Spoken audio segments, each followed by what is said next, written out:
We are back with a new episode of BMH Doctor Chat. ശ്വാസകോശ ആരോഗ്യത്തിന്റെ പ്രാധാന്യം, പ്രധാനമായി കാണപ്പെടുന്ന രോഗങ്ങൾ, ലക്ഷണങ്ങൾ, മുൻകരുതലുകൾ ഇവയെല്ലാം ചർച്ച ചെയ്യാൻ ഇന്ന് നമ്മോടൊപ്പം ഉള്ളത് doctor Mariam Baby, department of pulmonology, Baby memorial hospital, Thodupuzha. Welcome madam.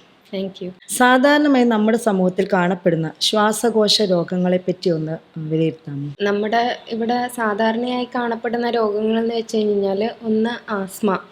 Asthma എന്ന് വെച്ച് കഴിഞ്ഞാൽ നമ്മുടെ ശ്വാസം എടുക്കുന്ന നാളികൾക്ക് ഉണ്ടാവുന്ന വീക്കം കാരണം ഇടയ്ക്കിടെ ഉണ്ടാവുന്ന ശ്വാസ തടസ്സവും ചുമയും ഒക്കെയാണ് ഇതിൻ്റെ ലക്ഷണങ്ങൾ. പിന്നെ കാണുന്നതാണ് ഒരു COPD എന്ന് പറയും, അതായത് ക്രോണിക് ഒബ്സ്ട്രക്റ്റീവ് പൾമണറി ഡിസീസ്. ശ്വാസം നാളികൾക്കുണ്ടാവുന്ന തടസ്സം കാരണം നമ്മുടെ ശ്വാസം ഒരുപാട് പുറത്തേക്ക് പോവാതെ വരുന്നൊരു സിറ്റുവേഷനാണിത്. നമ്മളൊരു 2 ടൈപ്പായിട്ടൊരു ബ്രോങ്കൈറ്റിസ്, എംഫൈസിമ അങ്ങനെയൊക്കെ പല പേരുകളിൽ ഉണ്ട്. പിന്നെ അതിലും കോമൺ ആയിട്ടുള്ളതാണ് നമ്മളെ ശ്വാസകോശ അറകൾക്കുണ്ടാവുന്ന അണുബാധ, ന്യൂമോണിയ എന്ന് നമ്മൾ എപ്പോഴും കേൾക്കുന്നതാണ്. ഈ ന്യൂമോണിയ ഉണ്ടാവുന്നത് സാധാരണ വൈറസ്, ബാക്ടീരിയ അല്ലെങ്കിൽ ഫംഗസ് അങ്ങനത്തെയൊക്കെ ഓർഗാനിസം കാരണമാണ് ഉണ്ടാവുന്നത്. മൈക്കോബാക്ടീരിയം ട്യൂബർക്കുലോസിസ് എന്ന് പറയുന്ന ബാക്ടീരിയ ഉണ്ടാക്കുന്ന അണുബാധേനെയാണ് നമ്മുടെ ക്ഷയം അല്ലെങ്കിൽ ട്യൂബർക്കുലോസിസ്, TB എന്നൊക്കെ പേരിൽ അറിയപ്പെടുന്നത്. പിന്നെ നമ്മുടെ ഒരു അസുഖമാണ് ലങ് ക്യാൻസേഴ്സ്, ശ്വാസകോശ അർബുദങ്ങൾ. പിന്നെ വേറൊരു വിഭാഗമാണ് ഇൻഡസ്ട്രീഷ്യൽ ലങ് ഡിസീസ് എന്ന് പറയും. അതായത് ഈ ശ്വാസകോശ നാളികൾക്കിടയിലുള്ള സ്ഥലത്തിന് കുറച്ച് കട്ടിയും നീർക്കട്ടലൊക്കെ വന്നിട്ട് നമ്മുടെ ലങ്സ് ചുരുങ്ങുന്ന പോലത്തെ ഒരു സിറ്റുവേഷൻസിലേക്കാണ് അത് കൊണ്ടുപോവുക. അതിനെയാണ് നമ്മൾ ഇൻഡസ്ട്രീഷ്യൽ ലങ് ഡിസീസ് എന്ന് വിളിക്കുന്നത്. ഇത്രയും അസുഖങ്ങളാണ് നമ്മുടെ ഇവിടെ സാധാരണയായിട്ട് കണ്ടുവരുന്നത്. ഈ കുട്ടികളിലും മുതിർന്നവരിലൊക്കെ ആവർത്തിച്ച് വരുന്ന ചുമ ഉണ്ടല്ലോ, അതിനെപ്പറ്റി അത് എന്തുകൊണ്ടാണ് അങ്ങനെ വരുന്നത്, അല്ലെങ്കിൽ അതിനെ നമുക്ക് എങ്ങനെ ആദ്യം തന്നെ ട്രേസ് ചെയ്യാൻ പറ്റും? അത് ഒത്തിരി കണ്ടീഷൻ ബുദ്ധിമുട്ടായി പോകും, അതിനെപ്പറ്റി ഒന്ന് പറയാമോ? അതെ, ആവർത്തിച്ചുള്ള ചുമകളിലും മുതിർന്നവരിലും കുട്ടികളിലും കാണുന്നുണ്ട്. ഈ മുതിർന്നവരിൽ ഞാൻ ഈ പറഞ്ഞ അസുഖങ്ങളൊക്കെ തന്നെ, ഒന്നുകിൽ ആസ്മയാവാം, അല്ലെങ്കിൽ പുകവലിയുള്ള ആൾക്കാർ, കുറച്ചും കൂടി പ്രായം കൂടിയ ആൾക്കാരൊക്കെ ആണെങ്കിൽ അവർക്കാണ് ഈ COPD പോലെയുള്ള അസുഖങ്ങൾ കാണുന്നത്. പിന്നുള്ളതാണ് നമ്മുടെ ഈ GERD എന്ന് പറയും, അതായത് ഗ്യാസ്ട്രോ ഇസോഫാജൽ റിഫ്ലക്സ് ഡിസീസ്. നമ്മൾ അന്നനാളത്തിലുള്ള ആമാശയത്തിലുള്ള ഈ ആസിഡ് ഉണ്ടല്ലോ, അത് അന്നനാളത്തിലേക്ക് കയറി മുകളിലേക്ക് തികട്ടി കയറി വന്നിട്ട് ചുമ ഉണ്ടാക്കുന്ന ഒരു കണ്ടീഷനാണ് GERD എന്ന് പറയുന്നത്. പിന്നെ നമ്മുടെ സൈനസൈറ്റിസ് ഒക്കെ കാരണം തന്നെ ഒരു തൊണ്ടയിൽ ഇങ്ങനെ ഇടയ്ക്കിടയ്ക്ക് കഫം വന്നുകൊണ്ടിരിക്കുക, അത് പോസ്റ്റ് നേസൽ ഡ്രിപ്പ് എന്ന് പറയും. അങ്ങനത്തേതാണ് മുതിർന്നവരിൽ കോമൺ ആയിട്ടുള്ളത്. പിന്നെ പിള്ളേർക്കാണെങ്കിലും ഈ അലർജി കാരണം, ഒന്നുകിൽ ഈ അലർജി ഉള്ള ആൾക്കാർക്ക് നമുക്ക് ഇടയ്ക്കിടയ്ക്ക് ഇങ്ങനെ അണുബാധകൾ ഉണ്ടാവുന്നത് കാരണം പിള്ളേർക്ക് ഇങ്ങനെ ആവർത്തിച്ചുള്ള ചുമകൾ വരാം. അല്ലെങ്കിൽ ചുമയായിട്ട് മാത്രമുള്ള ഒരു കോഫ് വേരിയൻ്റ് ആസ്മ എന്ന് പറഞ്ഞിട്ട് തന്നെ പിള്ളേർക്കുണ്ട്. അങ്ങനത്തെ ആസ്മയായിട്ടും കാണാറുണ്ട്. പിന്നെ ഈ പോസ്റ്റ് നേസൽ ഡ്രിപ്പും പിള്ളേർക്ക് കോമൺ ആയിട്ട് വരുന്നതാണ്. ഈ തൊണ്ടയിലേക്ക് കഫം ഇടയ്ക്കിടയ്ക്ക് ആസ്മ, അലർജി ഇവരൊക്കെ തമ്മിൽ എന്തെങ്കിലും അവര് വളരെ ബന്ധപ്പെട്ടിട്ടുള്ള ആൾക്കാരാണ് ആസ്മയും അലർജിയും എന്നുള്ളത്. കാരണം നമ്മൾ ഈ ആസ്മയുള്ള ആൾക്കാരിൽ പലരിലും ഈ അലർജിയുടെ ഘടകങ്ങൾ കാണാറുണ്ട്.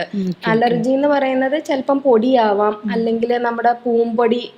ഈ അലർജിയാണ് ആസ്മയിലോട്ട് നയിക്കുന്നത്. അതായത് മെയിൻ ആയിട്ടുള്ള ഒരു ട്രിഗറിങ് ഫാക്ടറാണ് അലർജി എന്ന് പറയുന്നത്. ഇപ്പൊ ഈ അലർജി ഉള്ള ഒരാൾക്ക് ഇപ്പൊ ഒരു പൊടി അല്ലെങ്കിൽ ഫുഡ് ആവാം, ചിലപ്പം മറ്റേ വളർത്തു മൃഗങ്ങളിൽ കാണുന്ന അവരുടെ രോമമൊക്കെ ഉണ്ടല്ലോ, അതിനോടൊക്കെ അലർജി വരാറുണ്ട്. അപ്പൊ അങ്ങനത്തെ ചില അലർജിനോട് ചില ആൾക്കാർ എക്സ്പോസ്ഡ് ആവുമ്പം പെട്ടെന്ന് അവർക്ക് ആസ്മയുടെ ബുദ്ധിമുട്ടുകൾ കൂടുതലായിട്ട് വരാറുണ്ട്. അതാണ് അലർജി സംബന്ധമായിട്ടുള്ളത്. നമുക്ക് ഇൻഫെക്ഷ്യസ് ആയിട്ടുള്ള ഒരുപാട് പൾമനറി ഡിസീസസ് ഉണ്ടല്ലോ, അതായത് ന്യൂമോണിയ, TB. അപ്പം അതിനെയൊക്കെ നമുക്ക് എങ്ങനെ തടയാൻ പറ്റും?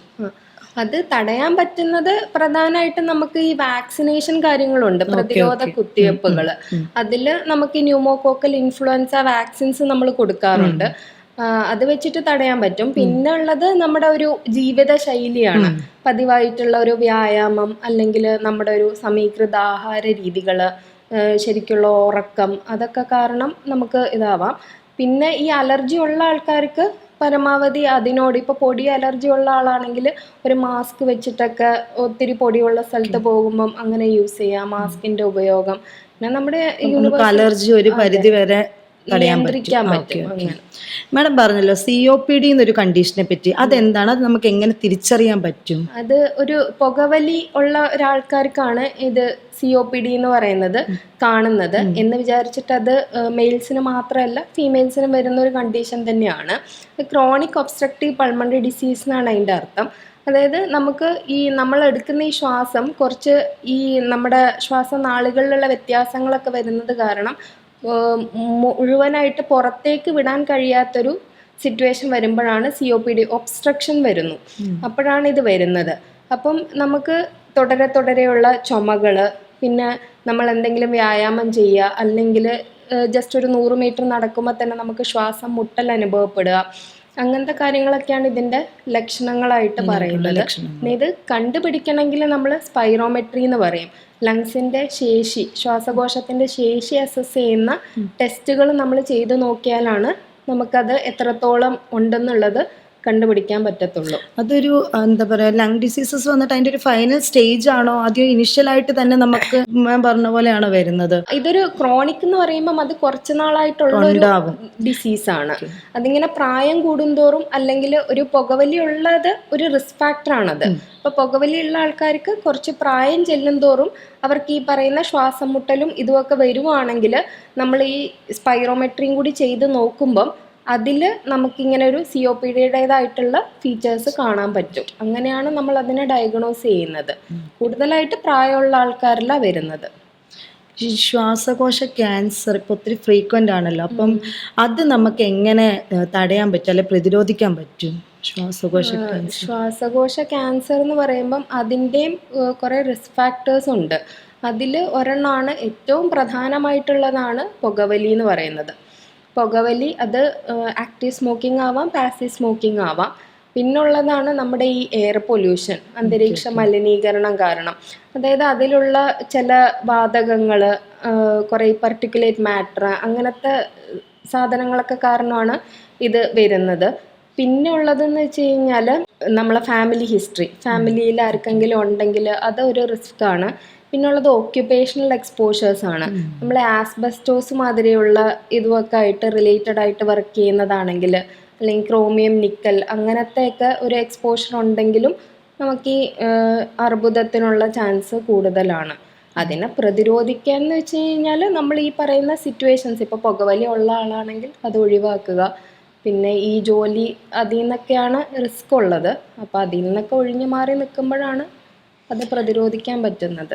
ഈ പരിസര മലിനീകരണം ഉണ്ടല്ലോ, വായു മലിനീകരണം, എങ്ങനെ നമ്മുടെ ശ്വാസകോശ ആരോഗ്യത്തിനെ ബാധിക്കുന്നത്? അത് വളരെ ഗുരുതരമായിട്ട് തന്നെ ബാധിക്കുന്നുണ്ട്. അത് കാരണമാണ് ഈ പറയുന്ന COPD ആണെങ്കിലും ക്യാൻസർ ആണെങ്കിലും ഇപ്പം ആസ്മയാണെങ്കിലും ആസ്മയ്ക്കൊക്കെ ഉള്ള റിസ്ക് വളരെയധികം കൂട്ടും നമ്മൾ ഈ വായു മലിനീകരണം കാരണമൊക്കെ. പിന്നെ നമ്മളുടെ എന്താണ് ഈ ഇടയ്ക്കിടയ്ക്കുള്ള അണുബാധകൾ, കാര്യങ്ങൾ, ന്യൂമോണിയാസ് ഒക്കെ വരാനുള്ള ചാൻസ് കൂടുതലാണ്. വായു മലിനീകരണം കാരണം നമ്മുടെ ഒരു ഇമ്മ്യൂണിറ്റി ഉണ്ടല്ലോ, അതും കുറച്ച് കുറയും. അപ്പോൾ നമുക്ക് ഇൻഡോർ ആയിട്ട് നമുക്ക് വീട്ടിനുള്ളിൽ എങ്ങനെ നമുക്ക് എയർ ക്വാളിറ്റി മെയിൻറ്റെയിൻ ചെയ്യാൻ പറ്റും? അങ്ങനെ അതിനെന്തെങ്കിലും സജഷൻസ് എന്തെങ്കിലും ഉണ്ടോ? ഇപ്പം നമുക്ക് ഈ പറഞ്ഞ പോലെ എന്താണ്, നമുക്ക് ഇൻഡോർ പ്ലാന്റ്സ് ഒക്കെ വെക്കാം. പിന്നെ ഒരുപാട് വെന്റിലേഷനും കാര്യങ്ങളും ഒക്കെ യൂസ് ചെയ്യുക, ഒത്തിരി AC ഒന്നും യൂസ് ചെയ്യാതിരിക്കുക, അങ്ങനെയൊക്കെ ചെയ്ത്.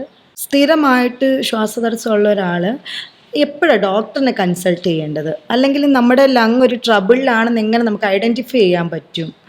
അത് ഈ ലങ് ഡിസീസ് ഉള്ള എല്ലാ ആൾക്കാർക്കും ചിലപ്പോൾ അവർക്കൊരു ബേസ് ലൈൻ ആയിട്ട് തന്നെ ഒരു ശ്വാസം മുട്ടലും ചുമയൊക്കെ ഉണ്ടാവും.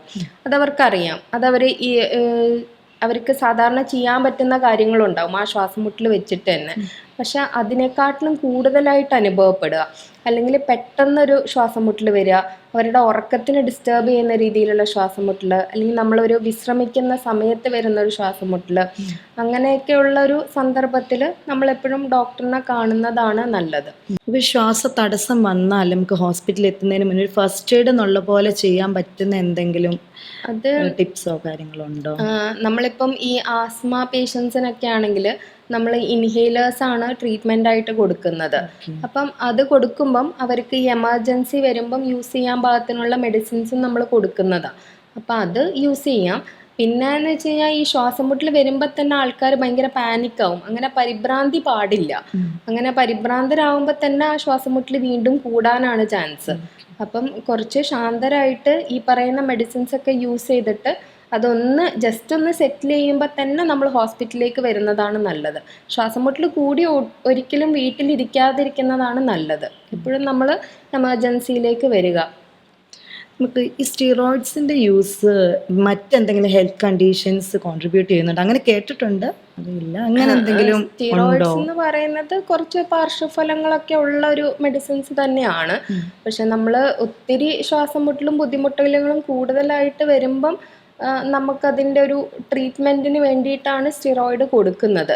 അതങ്ങനെ ഒരു ലോങ് ടേം ആയിട്ട് നമ്മൾ യൂസ് ചെയ്യാറില്ല. ഒരു ചെറിയൊരു ഷോർട്ട് പീരീഡിലേക്കാണ് അത് യൂസ് ചെയ്യുന്നത്. അതിനെ കൊണ്ട് സാധാരണ രീതിയിൽ അങ്ങനെ ഒത്തിരി പാർശ്വഫലങ്ങൾ വരേണ്ട ആവശ്യമില്ല. ഈ കോവിഡ് വാക്സിനേഷൻ എടുത്തതിന് ശേഷം ഇങ്ങനെ ഒത്തിരി ബുദ്ധിമുട്ടുകൾ വരുന്നുണ്ടെന്ന് കേൾക്കുന്നു. ഇപ്പം അതിന്റെ റെലവൻസ് എന്താ, അങ്ങനെ ഉണ്ടോ? അങ്ങനത്തെ ഒരു ചൂടാണോ എന്തെങ്കിലും സ്റ്റഡീസ്? പഠനങ്ങളായിട്ട് അങ്ങനെയൊന്നും നടത്തി പ്രൂവ് ചെയ്തിട്ടൊന്നുമില്ല. അത് ഒരു എവിഡൻസ് ഇല്ലാതെ നമുക്കത് പറയാൻ പറ്റില്ലല്ലോ. നമുക്ക് ലങ്സിന്റെ ഒരു ഹെൽത്ത് മെയിൻറ്റെയിൻ ചെയ്യാൻ വേണ്ടി, അല്ല ഒരു ആരോഗ്യം വരുത്താൻ വേണ്ടി നമുക്ക് എന്തൊക്കെ ചെയ്യാൻ പറ്റും? നമ്മളെ കൊണ്ട് എന്തൊക്കെ ചെയ്യാൻ പറ്റും?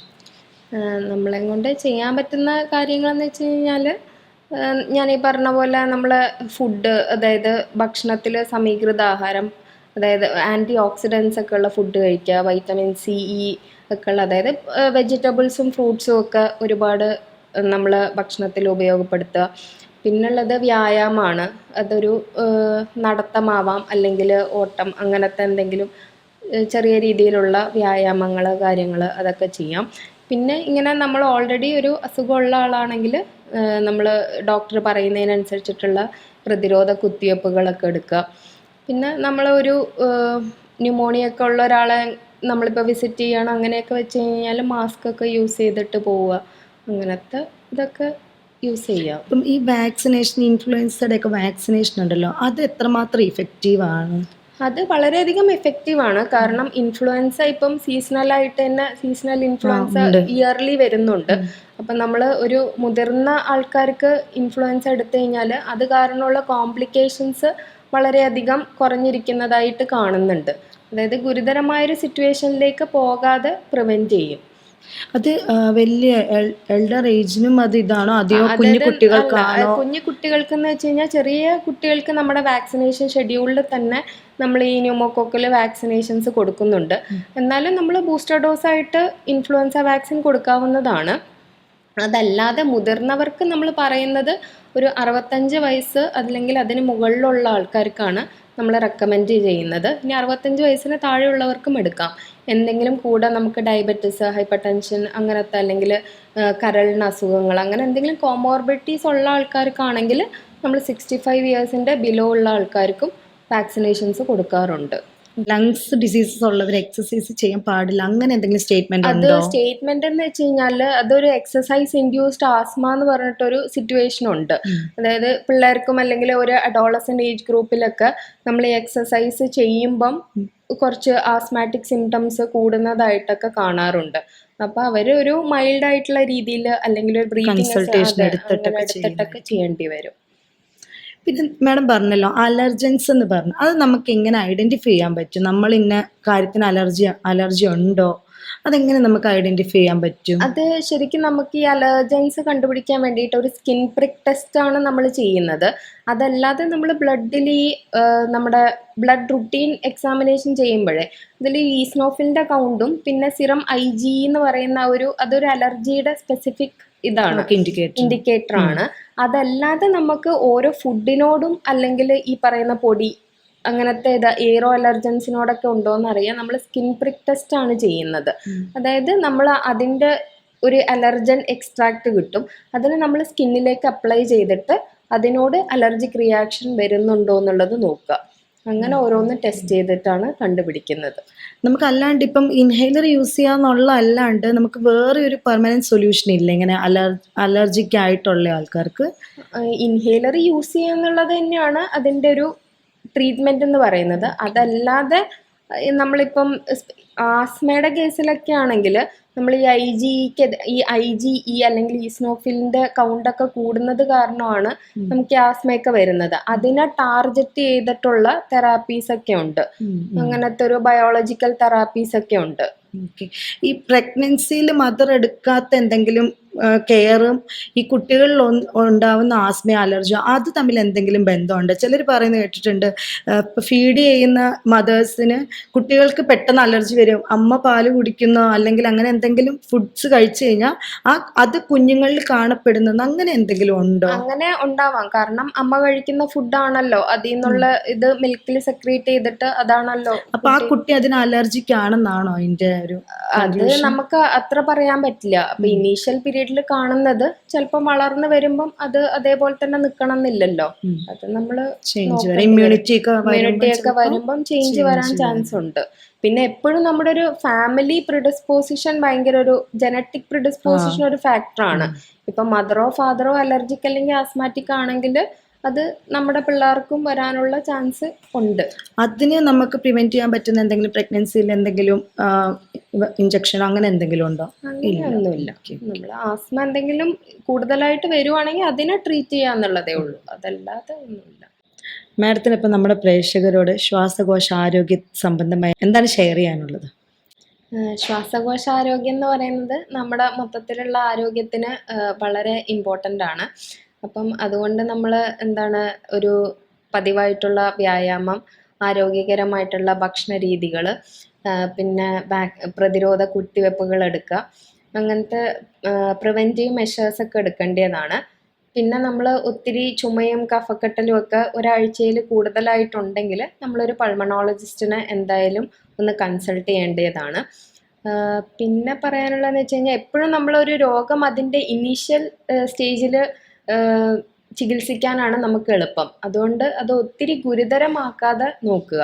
അതിൻ്റെ ഒരു ആദ്യത്തെ സ്റ്റേജസിൽ തന്നെ നിങ്ങളൊന്ന് ഡോക്ടറിനെ കൺസൾട്ട് ചെയ്യാൻ ശ്രദ്ധിക്കുക. ഇത്രയും ലളിതമായിട്ട് നമുക്ക് ഇന്നത്തെ എപ്പിസോഡിൽ അറിവ് പകർന്നു തന്ന മാഡത്തിന് വളരെയധികം നന്ദി. Thank you. Thodupuzha Baby Memorial ഹോസ്പിറ്റലിൽ September 21 to 30 pulmonology camp conduct ചെയ്യുന്നുണ്ട്. Consultation and registration entirely free ആണ്. എക്സ്റേ ആൻഡ് PFT കൺസെഷൻ ബേസിലാണ് ഹോസ്പിറ്റൽ പ്രൊവൈഡ് ചെയ്യുന്നത്. ഈ അവസരം നിങ്ങൾ മാക്സിമം യൂട്ടിലൈസ് ചെയ്യുക. Join us again in our next episode with a fresh topic. Signing off, Dr. Anju Kesat.